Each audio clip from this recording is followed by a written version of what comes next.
The Tower of London, an iconic symbol of British history, stands as a testament to the nation's tumultuous past.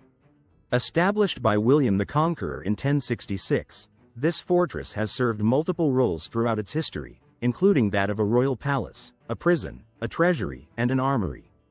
Its very walls whisper tales of betrayal, power struggles, and unsolved mysteries.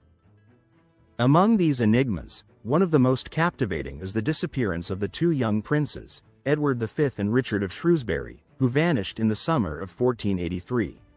This episode in history remains shrouded in speculation, leaving historians and enthusiasts with more questions than answers. What truly happened to the princes? The evidence and timeline surrounding their disappearance provide a compelling narrative that intertwines fact with intrigue, illuminating the complex tapestry of late 15th century England.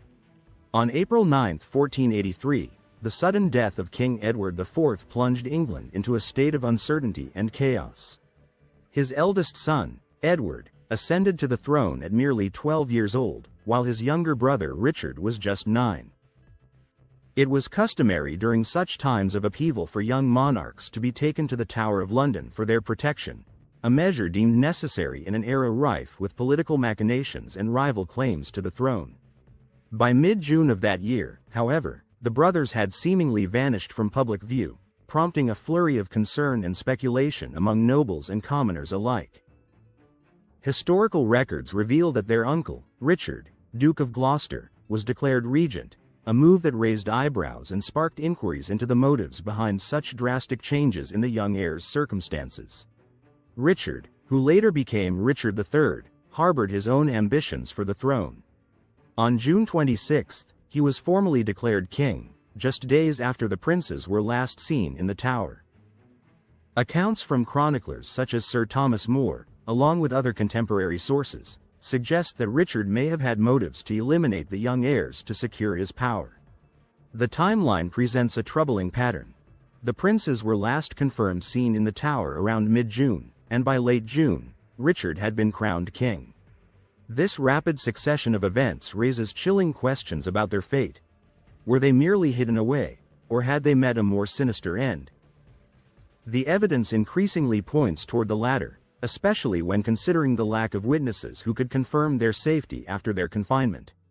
As we delve deeper into the mystery, we encounter the first significant piece of evidence: the discovery of the princes' bones in 1674 during renovations at the Tower. The remains were found in a wooden chest, leading to speculation that they belonged to Edward and Richard.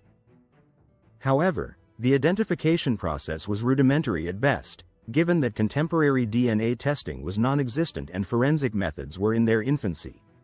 This revelation reignited public interest in the case, but the questions surrounding the remains added layers of complexity. Who had buried them in the Tower, and why? If these were indeed the young princes, what had transpired between their disappearance and this shocking find more than 2 centuries later? The very act of their burial within the Tower raises questions about their treatment and the political climate surrounding their disappearance. As the narrative unfolds, the lack of direct evidence regarding the prince's fate becomes alarmingly pronounced. Records from the Tower during that period are sparse, and many of the accounts were penned decades, if not centuries, after the events occurred.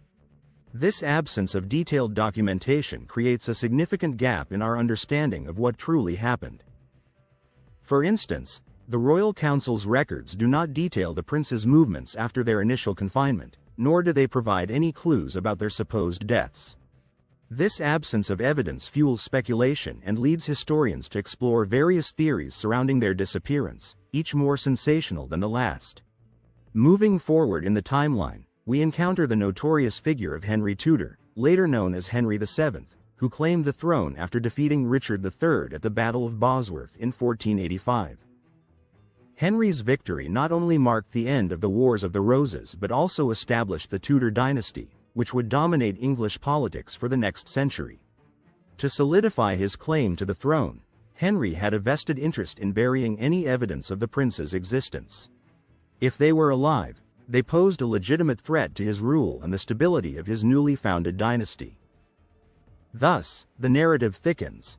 The disappearance of the princes could have been strategically beneficial for Henry, who had everything to gain from their absence.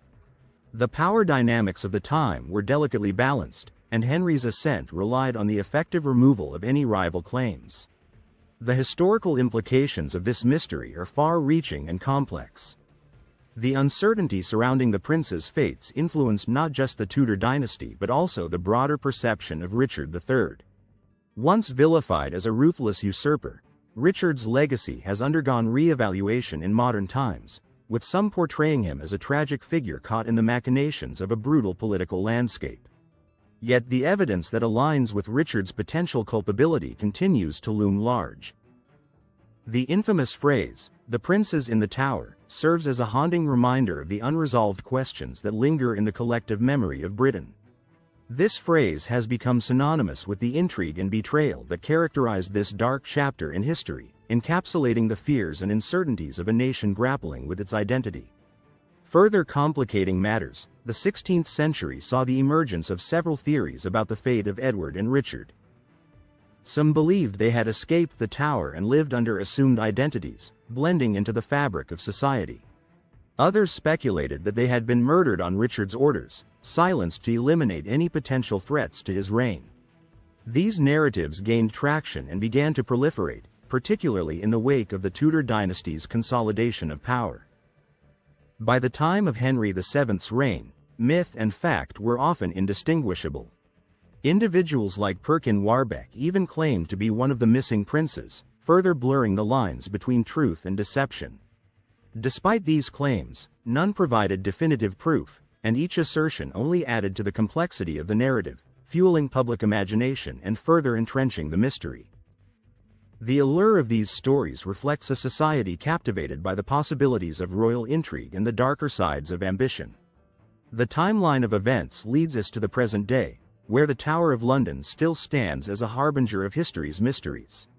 Archaeological findings continue to unearth artifacts from the period, yet none have directly resolved the enigma of the princes. The historical gap persists, a chasm filled with speculation and conjecture.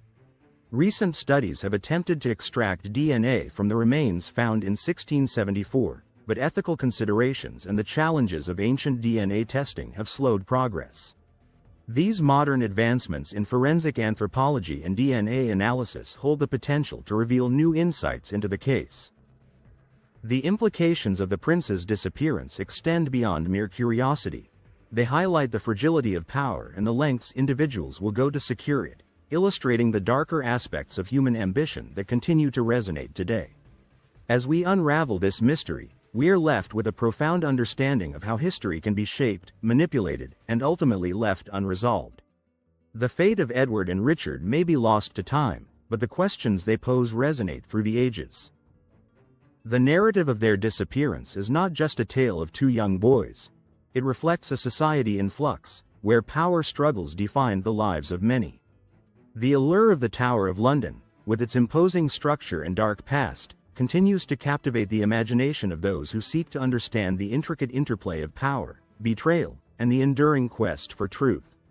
What really happened to Edward and Richard remains a question that reverberates through the ages, inviting us to ponder the intricate interplay of power, betrayal, and the enduring quest for truth. As we delve deeper into the mystery of the Tower of London, we must examine pivotal moments and key figures that shaped the narrative surrounding the disappearance of Edward V and Richard, Duke of York. The timeline begins in April 1483 when their father, King Edward IV, unexpectedly died, leaving the two young princes, aged 12 and 9, in a precarious position. Edward IV's death triggered a power vacuum and a struggle for control of the throne, with Richard, Duke of Gloucester, later known as Richard III, positioning himself as the protector of the boys. By May 1483, Richard had successfully taken custody of the princes, moving them to the Tower of London under the guise of ensuring their safety. This was a strategic move. The Tower was both a royal residence and a prison, allowing Richard to consolidate power while keeping his rivals at bay. Historical accounts suggest that Richard's intentions might not have been as benevolent as they appeared. The rapid ascension of Richard III as king in June 1483 raised suspicions about the fate of the princes. Within weeks of his coronation, the boys had vanished from the public eye. New evidence from contemporary historians and forensic experts has recently shed light on this dark chapter. In 2019, a team of researchers utilized cutting-edge imaging technology to analyze the tower's walls and surrounding areas, uncovering hidden chambers that had previously gone unnoticed. These findings suggest that the princes could have been concealed within the tower during the early days of Richard III's reign. Furthermore, historical documents from the period, including letters and accounts from those close to the royal court, indicate that rumors of the boys' deaths circulated almost immediately after their disappearance. A letter from the Duke of Buckingham, a key figure in Richard's court, hinted at the removal of the princes, implying a more sinister fate. The timeline of the investigation further extends to 1674, when workmen unearthed two skeletons in the tower, believed to be the remains of the young princes. These remains were hastily buried in Westminster Abbey, raising questions about the authenticity and handling of the evidence. Recent advances in DNA analysis have sparked renewed interest in these remains. In 2022, a geneticist proposed extracting DNA from the bones, but ethical dilemmas involving the sanctity of burial sites have led to a stalemate in testing. This controversy underscores the tension between scientific inquiry and historical reverence, complicating our understanding of the past.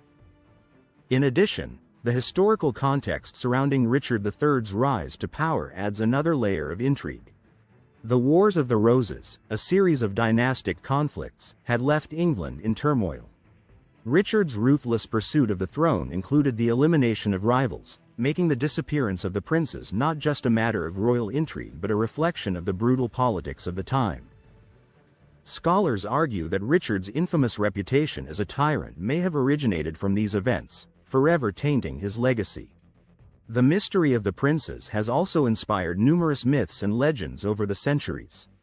From tales of secret passages within the tower to speculations of their escape, public fascination with their story has fueled countless interpretations in literature, theater, and film. These narratives often reflect contemporary anxieties about power and innocence, revealing how the story of Edward and Richard continues to resonate in popular culture. As we stand at the intersection of history and forensic science, the quest for answers remains ongoing. The Tower of London, with its storied past and secrets locked within its stone walls, continues to be a focal point for those seeking truth. Each new discovery adds a piece to the puzzle, drawing us closer to understanding not only what happened to the princes but also the broader implications of their story in the tapestry of English history. In conclusion, the mystery surrounding the disappearance of the princes in the Tower of London remains one of history's most captivating enigmas.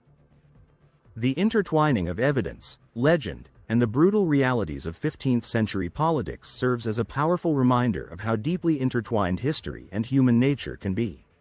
While forensic advancements and scholarly debates continue to challenge our understanding, the ethical considerations surrounding these inquiries remind us that history is not merely a collection of facts but a narrative shaped by human experience and emotion.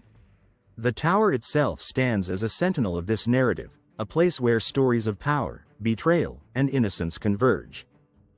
As we reflect on the legacy of Edward and Richard, we are invited to ponder not just their fate but the larger questions of justice, remembrance, and the impact of history on our present.